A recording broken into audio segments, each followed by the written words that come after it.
বলেছ, দিনে দিনে খিটখিটে মেয়েটা যেন আরো বেড়ে যাচ্ছে। আর বলটা নর্দমায় ফেলার কোনো দরকার ছিল? বাচ্চাগুলো তো তোমার কোনো জ্বালাতন করেনি, শুধু শুধু। চুপ করো, ব্যাস করেছি। বেয়াদব বাচ্চা সব, আমায় বলে কিনা আমি বদমাস। ঠিকই তো বলেছে। কে? অটো, অটো বলছে এখান থেকে। মায়ের থেকে মাসির দরদ বেশি। অটো বলছে, ওটা অটো এখান থেকে। উঠেই যাচ্ছি, উঠে যাচ্ছি। পুরো ভাম একটা। তোমার সাথে কোনো ভদ্রলোক কথা বলে? একবার যা থাকে বাড়ি, কি আর বলবো।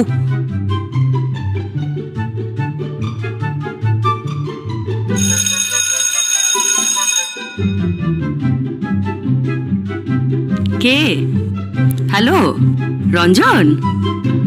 হ্যাঁ, তোর জ্যাঠা তো এইমাত্র বাজার থেকে ফিরলো। দাঁড়া দাঁড়া, দিচ্ছি দিচ্ছি।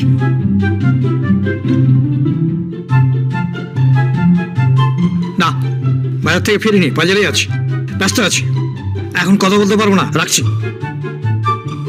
উফ, কি মিথ্যেবাদী লোক রে বাবা।